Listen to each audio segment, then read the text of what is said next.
Hola, ¿qué tal? ¿Cómo están? Comenzamos el segundo de los dos videos de psicología cognitiva para el trabajo práctico número 9 acerca del lenguaje.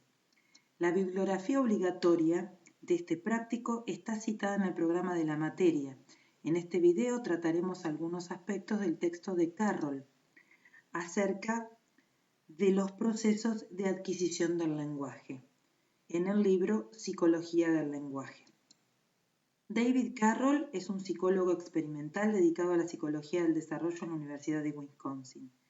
Da cursos de introducción a la psicología, psicología del lenguaje, psicología cognitiva y desarrollo del niño, e investiga sobre la comprensión del discurso y pensamiento crítico, entre otros temas. En función de los objetivos de nuestro curso, haremos una selección de los puntos más relevantes del capítulo que estudiaremos. En este, Carroll tratará los procesos de adquisición del lenguaje. Para considerar los factores relevantes en este proceso, el autor identificará las condiciones necesarias y suficientes. Las condiciones necesarias son aquellas que han de estar presentes para que el lenguaje se produzca con normalidad. Y una condición suficiente es aquella que, de estar presente, garantiza que el lenguaje se produzca con normalidad.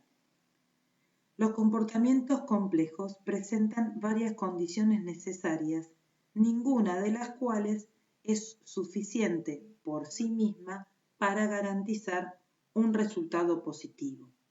Por ello, el autor propone 3 clases de variables como condiciones necesarias o suficientes para la adquisición del lenguaje: el entorno lingüístico, los mecanismos cognitivos y las restricciones innatas. Comenzaremos por la primera, el entorno lingüístico en la adquisición del lenguaje. En el texto se describen 2 casos gravísimos en los que la exposición al lenguaje de los niños implicados fue escasa o nula.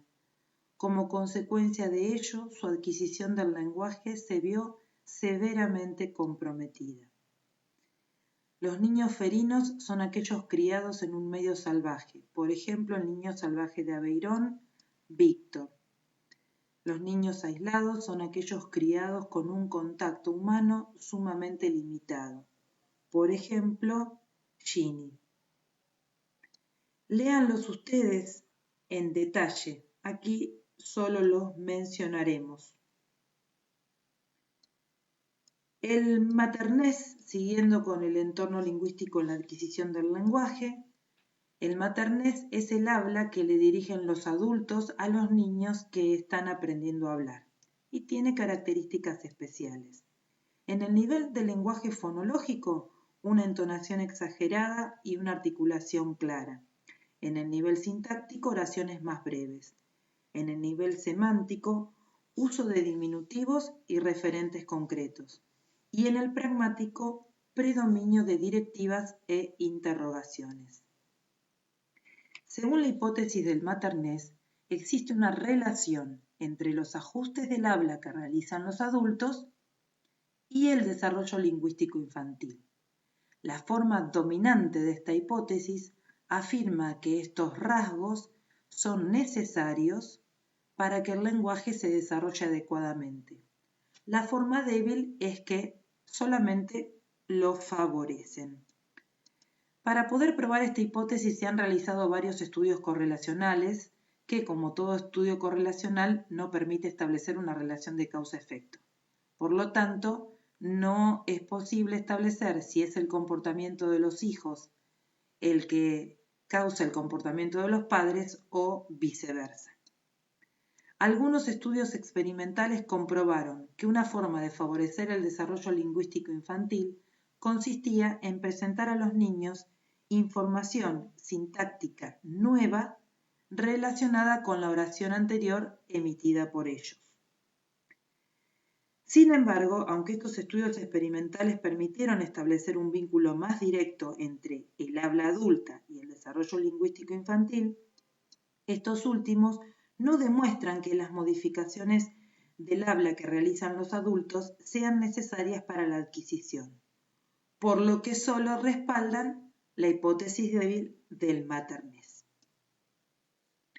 Los estudios sobre niños aislados y ferinos demuestran que la exposición al lenguaje es necesaria, imprescindible para una adquisición normal del mismo, y las adaptaciones del habla que realizan los adultos ejercen influencia, pero no son suficientes para explicar la adquisición del lenguaje. Por ello, el entorno lingüístico es un factor necesario, pero no suficiente para la adquisición. Para sacar provecho del mismo, los niños necesitan poseer requisitos cognitivos previos, procedimientos de registro, almacenamiento y análisis de la información lingüística. Con lo cual entramos en la segunda variable, los mecanismos cognitivos en la adquisición del lenguaje. Restricciones cognitivas.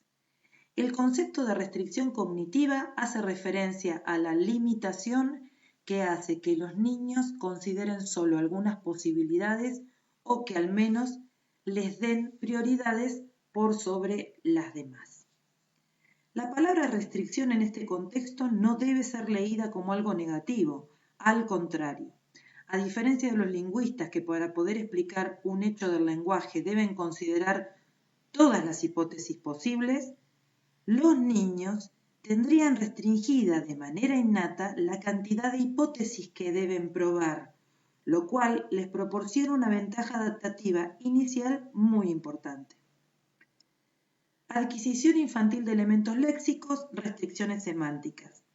Lo mismo que veremos expuesto por Carroll a continuación es lo que estudiarán en Karmilov-Smith como la sensibilidad del bebé y del niño a las restricciones semánticas. Estas surgen de investigaciones en el desarrollo del lenguaje. En este video no trataremos cada uno de los experimentos que condujeron a esas conclusiones, pero es importante que tomen en cuenta que son el resultado de experimentación, no son opiniones o puntos de vista de los diferentes autores. Principio del objeto completo. Cuando los niños encuentran una denominación nueva, prefieren aplicarla a todo el objeto y no a una parte de él.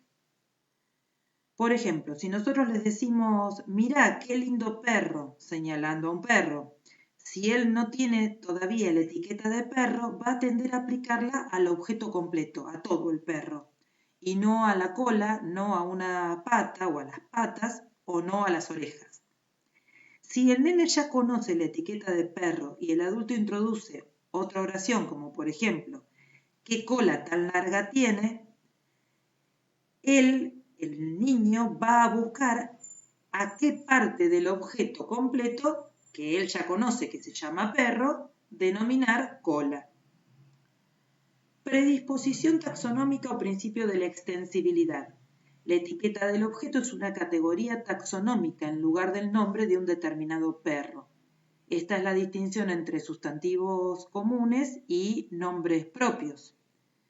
Entonces, la etiqueta del objeto es una categoría taxonómica. ¿Qué significa? Significa que hace referencia a una clase de objetos. Entonces, el nombre perro se aplica a un conjunto de objetos, no a un perro determinado para distinguirlo del resto de los perros.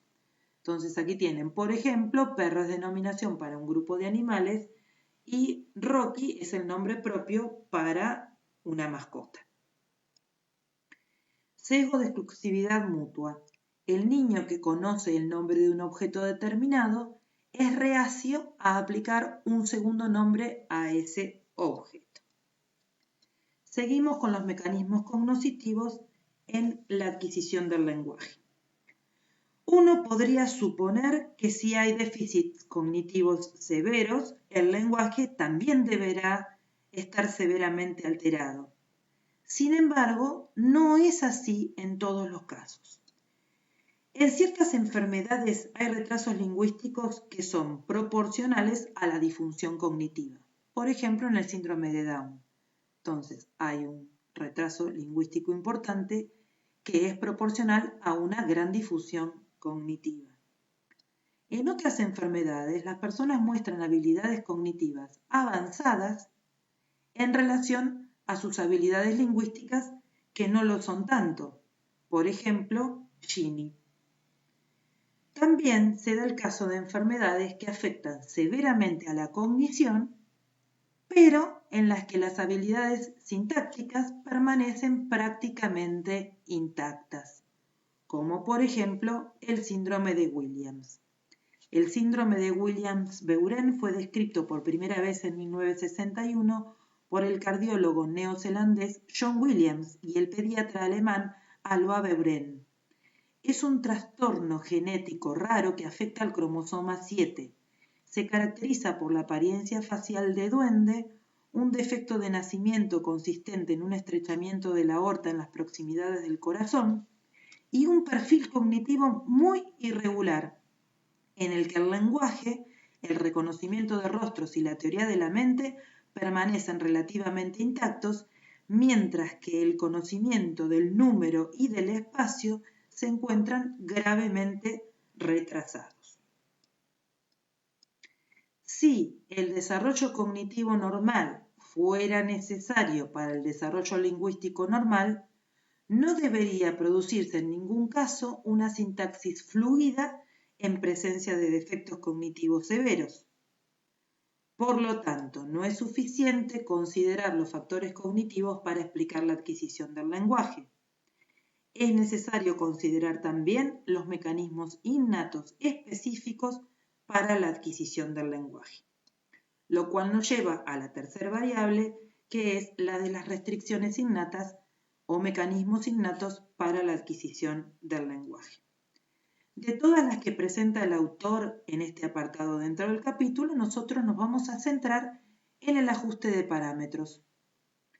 El bioprograma lingüístico de Bickerton constituye un caso específico de un mecanismo innato general llamado ajuste de parámetros. La existencia de parámetros desempeña un papel clave en el concepto de gramática universal de Chomsky. No vamos a desarrollar ni la propuesta de Bickerton, ni la de Hyams, ni la de otros psicolingüistas mencionados en el último apartado.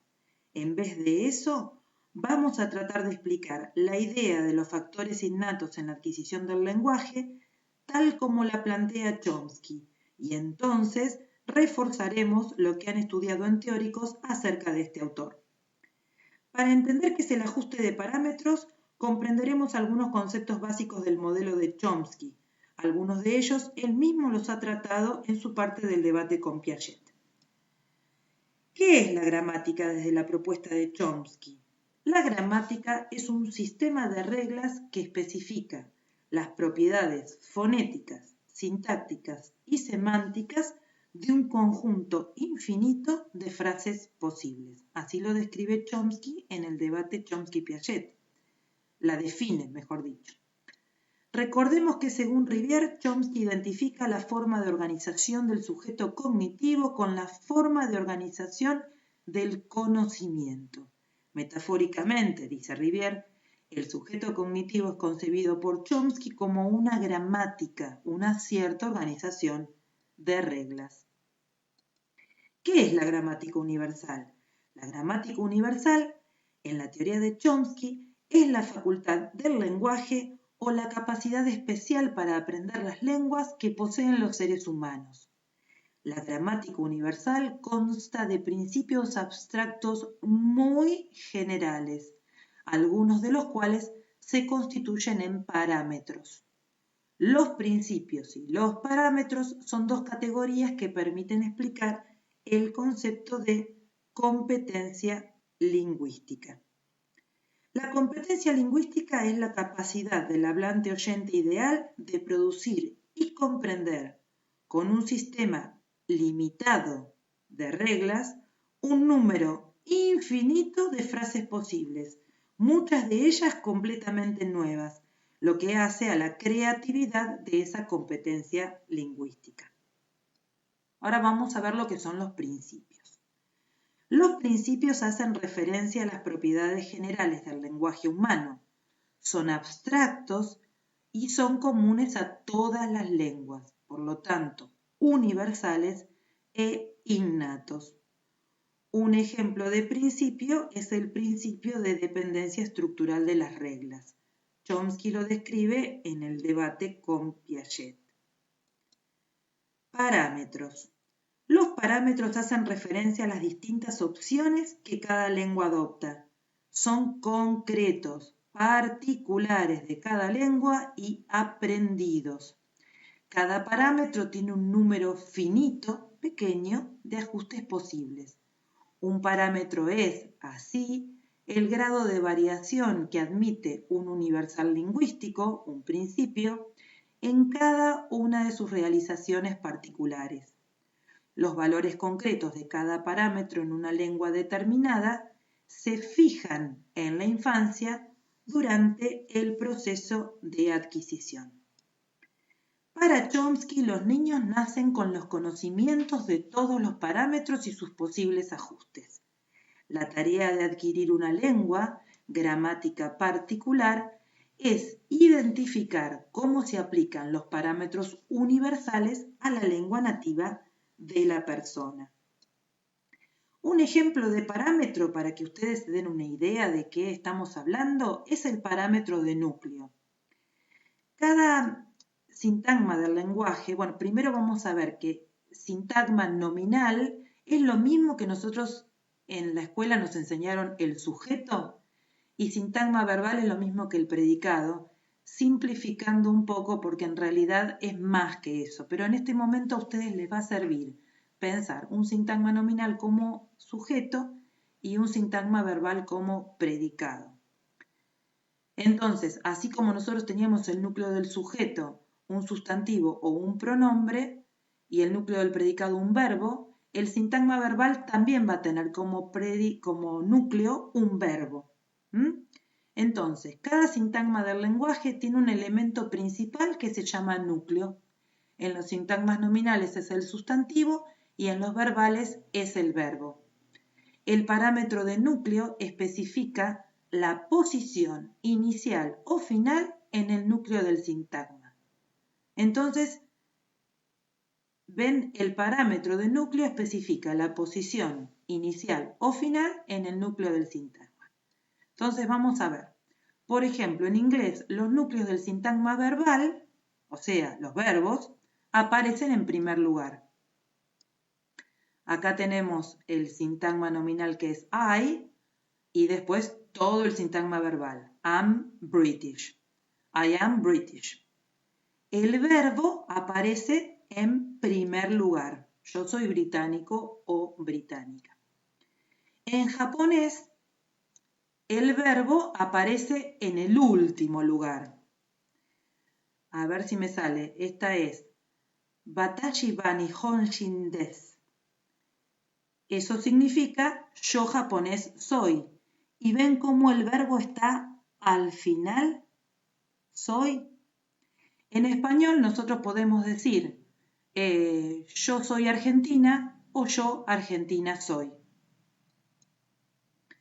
Vamos a tener otro ejemplo del parámetro prodrop o parámetro del sujeto nulo. Entonces, respecto al parámetro prodrop, una característica de los parámetros es que en algunos se da un contraste entre una opción no marcada y otra marcada. Este es el caso del parámetro prodrop. Las lenguas con desinencias verbales muy ricas pueden drop, dejar caer, el pronombre en el sujeto porque la marca de persona y número irá en el verbo y entonces puede inferirse. Las lenguas con pocas desinencias verbales no pueden dejar caer el pronombre en el sujeto porque entonces no se sabe quién ejecuta la acción. El español es prodrop, o sea que puede dejar caer el sujeto. Nosotros podemos decir como un helado.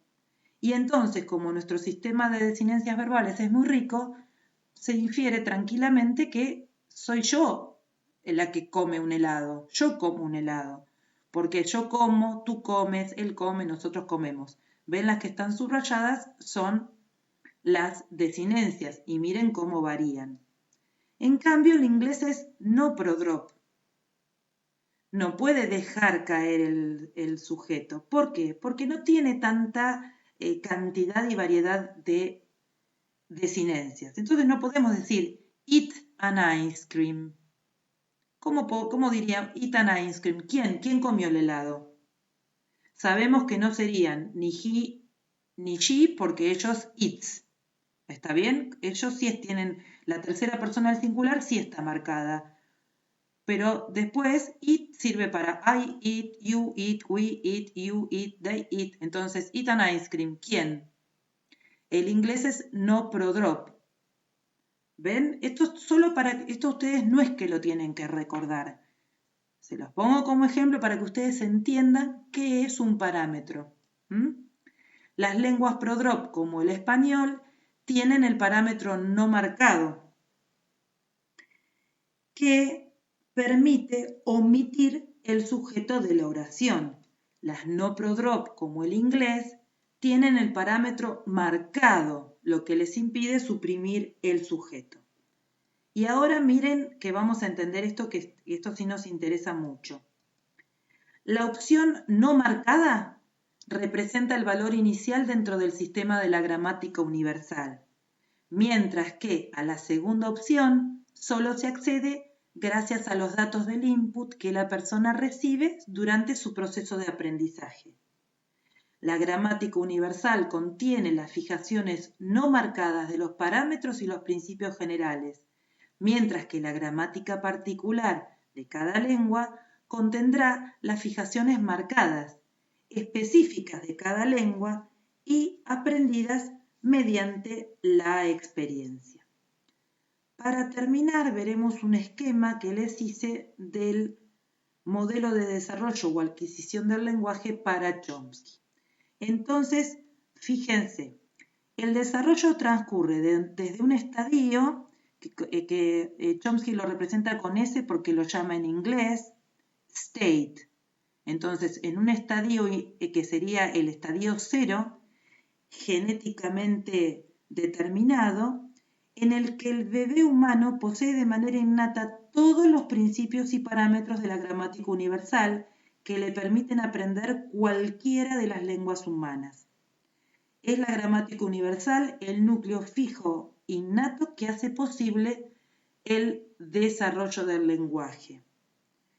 Pero luego no es solo esto el factor innato, sino que tiene que tener todos estos que les he representado como E. ¿Qué es E? La experiencia pertinente. Gracias a la experiencia pertinente, todos aquellos principios que están en ese núcleo fijo innato se van a ir revelando. ¿Se acuerdan que estudiamos que el núcleo duro del programa chomskiano es que toda estructura surge del interior y el medio solo la revela?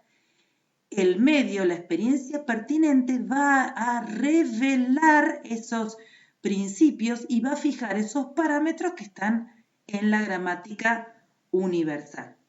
Entonces se necesita de experiencia pertinente, un entorno lingüístico muy rico, que es lo que les ha faltado a Víctor, el niño salvaje de Aveirón, a Ginny, a Mala y Kamala, por ejemplo, y por eso no pudieron desarrollar ese núcleo fijo innato en una estructura gramatical de una gramática particular, o sea, no pudieron adquirir una lengua. Esos principios y parámetros, decíamos que están genéticamente determinados, le van a permitir aprender cualquiera de las lenguas humanas. Esto si entraron en contacto con la experiencia pertinente.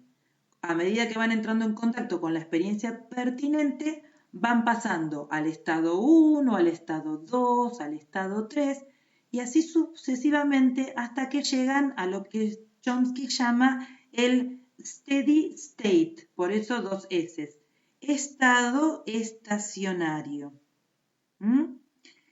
Cuando llega al steady state está con una edad que ronda los 11, 12 años.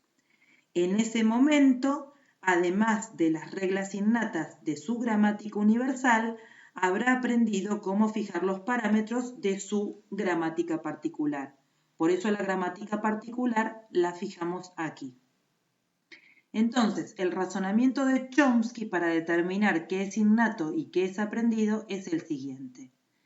Si tratamos de descubrir las propiedades de ese sub-0, que es el estadio inicial Centraremos nuestra atención en las propiedades de todos los estados ulteriores, especialmente S sub S, el steady state, que no estén determinados por la experiencia.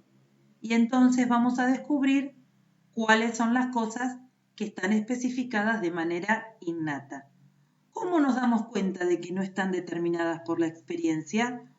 Porque los niños no cometen errores en su adquisición. Si estuvieran determinadas por la experiencia, sí cometerían errores. Así que bueno, espero que les haya servido. Muchas gracias y que estén bien.